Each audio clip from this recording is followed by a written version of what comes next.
On the evening of October 18th, 2011, sheriff's deputies were called out to a farm on the edge of Zanesville, Ohio, and arrived to find something no training in the world prepares a person for. Lions were walking across the property in the fading light. Bears, wolves, and tigers, full-grown Bengal tigers, moving off the property toward a road, toward a town where a high school soccer tournament was being played less than a mile away. The man who owned them had gone down his row of cages, opened every single one, cut the wire so they could not be closed again, and then taken his own life. He had released 50 wild animals into rural Ohio and left. What followed was one of the strangest and darkest nights in the history of American wildlife. The deputies could not use tranquilizers because a dart takes minutes to work, and a frightened 400-pound tiger does not give you minutes, and a sedated animal that runs off into the dark to hide is worse than one you can see. So small-town Ohio deputies spent a cold, rainy night walking through the woods and fields with pistols, hunting tigers by flashlight. By the time the sun came up, 48 animals were dead. Among them were 18 Bengal tigers.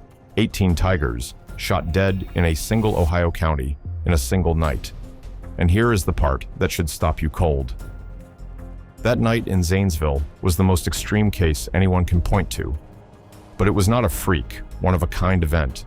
It was the loudest, ugliest symptom of something that is happening quietly all over the country, something most Americans have no idea is real. It would mean less if Zanesville were the only place tigers turned up where they cannot be. It is one of hundreds. Tigers keep appearing loose across America, in the most impossible places you can imagine. In May of 2021, a full-grown tiger was filmed strolling down a residential street in a Houston neighborhood, a man scrambling to grab it and drive off before police arrived, setting off a manhunt that lasted a week. During the Texas deep freeze of 2021, a tiger was found shivering and wandering in the snow near San Antonio, wearing a harness, someone's abandoned pet, and rescuers named her Elsa. Back in 2003, police entering a Harlem apartment found a 400-pound tiger living inside it, alongside an alligator. By one count from the sanctuaries that clean up these situations, there have been nearly 800 incidents involving captive big cats in the United States since 1990.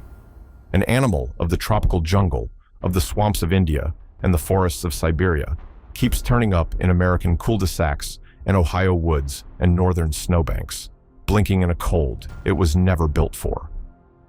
This is the space the whole story lives in. There are no wild tigers anywhere in the Western Hemisphere. There is no native population, no dispersing animals crossing a border, nothing. A tiger standing in an American field, especially a frozen one in the cold northern states, is supposed to be flatly impossible. And yet, it keeps happening over and over, and the reason is a secret hiding in plain sight, wrapped around a single number so large that most people simply refuse to believe it when they first hear it. The tiger, Panthera tigris, is the largest cat on Earth, and it is vanishing from the wild. The best estimates put the number of tigers left in the wild across the entire planet, every jungle and reserve in Asia combined, at somewhere around 4,000 animals. Now, here is the number that undoes people.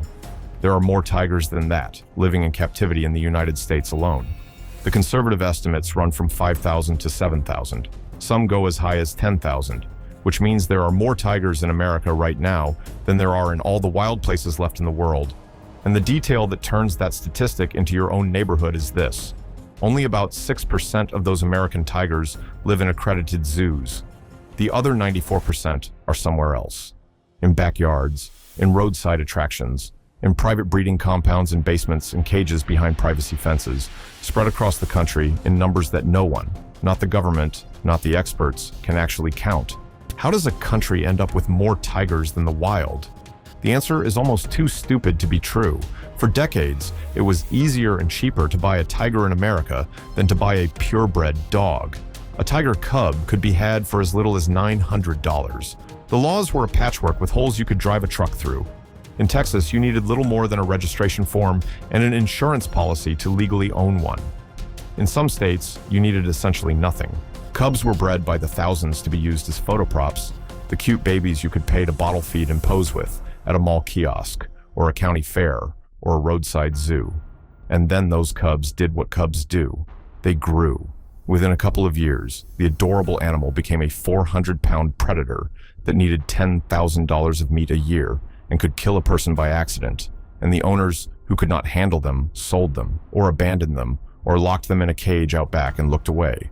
A whole hidden economy, built on cute cubs and almost no oversight, that produced tens of thousands of tigers with nowhere to go. So they get out. Cages welded together by amateurs fail, fences fall, owners run out of money, or go to prison, or die, and the animals are turned loose or dumped. And once a tiger is out, it can travel in ways that make it turn up somewhere genuinely unbelievable, because a tiger is built to roam across enormous distances. In the wild, a young tiger looking for its own territory can walk hundreds of miles. One radio-collared tiger in India, tracked by scientists, walked roughly 3,000 kilometers over about 10 months, crossing farmland and highways and towns, living off cattle as it went. An escaped tiger in America carries that same engine inside it. It can cover ground, and it can feed itself for a while on livestock and deer, which means it can appear a long way from whatever backyard it slipped out of, in a place no rational person would ever look for a tiger. On a country road in the snow. The proof that this is real, and not some internet rumor, is a string of documented incidents that read like fiction. Zanesville, where 18 tigers were loose in one county on one night. The Houston tiger, named India, filmed on video walking a suburban street in broad daylight. Elsa, pulled out of a Texas ice storm. Ming, the tiger found living in a New York City apartment. These are not blurry, cryptid photos or campfire stories. They are news events, filmed, reported, entered into the public record, with dead animals and arrested owners and police reports. The tigers are not a maybe. They are here, and they are documented, and there are thousands more that never make the news at all, which is exactly why most people do not know. The tigers that do not escape are invisible by design. A tiger in a cage behind a privacy fence on a few acres of rural land is a secret that its own neighbors may never learn until the night it gets loose. There is no reliable national registry. There is no count anyone actually trusts. The figure of 5,000 to 10,000 is a guess, an educated shrug, precisely because these animals are hidden on purpose, held by people with every reason not to advertise them. For every tiger that ends up on the evening news walking down a street, there are hundreds sitting silently in cages, a few miles from somebody's house, animals their neighbors will never know existed. So the honest reckoning comes in 3 parts, and all 3 are true at once. Is there a wild breeding population of tigers living in the American landscape?